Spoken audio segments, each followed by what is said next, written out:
Le Corsaire et le Rubis des Glaces. L'an 1876 marqua le début d'une expédition exceptionnelle pour le célèbre corsaire Adrien Dupont, capitaine du majestueux navire, l'Aigle des Tempêtes. Ce navire, connu pour ses prouesses en mer et ses ornements de métal argenté, était prêt à entreprendre une aventure inédite.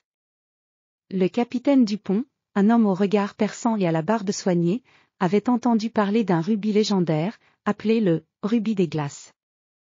Ce joyau mythique était réputé être caché dans les contrées les plus reculées du Grand Nord, sous les glaces éternelles. L'Aigle des Tempêtes était un vaisseau de grande envergure, aux voiles d'un bleu profond et aux parois renforcées pour affronter les tempêtes arctiques. L'équipage, composé de marins aguerris et d'explorateurs déterminés, était animé par une curiosité insatiable et un respect pour les dangers de l'Arctique.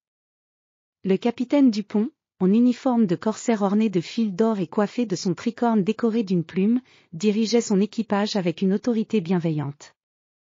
Après des semaines de navigation à travers les eaux glaciales, le navire arriva enfin près d'une île mystérieuse, enveloppée d'un épais manteau de glace. Le paysage était spectaculaire, avec des glaciers scintillants qui reflétaient la lumière du soleil en un prisme de couleurs. Le capitaine Dupont, armé d'un télescope en argent finement ciselé, scruta l'horizon avant de donner l'ordre de préparer les canots pour le débarquement. Les membres de l'équipage descendirent à terre, leurs vêtements épais les protégeant du froid mordant. Ils marchèrent avec précaution sur la glace fragile, leurs pas résonnant dans le silence presque surnaturel de l'Arctique. Les montagnes de glace se dressaient devant eux comme des géants endormis, et le vent glacial portait avec lui des échos de mystères anciens. Après plusieurs jours de recherche, l'équipage découvrit l'entrée d'une caverne cachée sous un immense glacier. La grotte, avec ses parois scintillantes de cristaux gelés, était un spectacle à couper le souffle. Les rayons du soleil se reflétaient à travers les cristaux, créant des arcs-en-ciel éphémères sur les murs de glace. Au fond de la grotte, cachée sous des couches de glace, se trouvait une boîte en bois finement sculptée, ornée de motifs anciens. Le capitaine Dupont, les mains tremblantes d'excitation, ouvrit délicatement la boîte.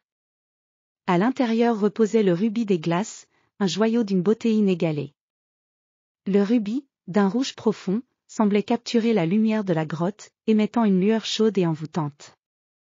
C'était comme si le cœur du glacier battait en harmonie avec le joyau, un symbole de la puissance et du mystère de l'Arctique.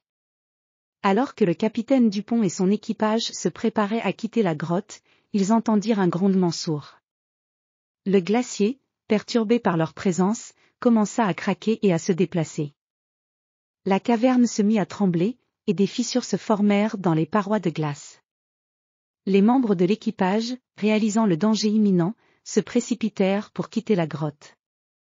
Le retour au navire fut une course contre la montre, les tempêtes de neige et les vents violents compliquant leur progression. Mais l'Aigle des Tempêtes était un vaisseau résilient, et avec détermination et courage, le capitaine Dupont et son équipage réussirent à regagner le navire. Le Rubis des Glaces, maintenant en sécurité dans la cabine du capitaine, brillait comme un phare dans les ténèbres. Pour le capitaine Dupont, ce trésor n'était pas seulement un symbole de succès mais aussi un rappel de la beauté et du danger des aventures qu'il avait vécues. L'île de glace disparut lentement dans le sillage du navire, laissant derrière elle les mystères de l'Arctique et la promesse de futures explorations.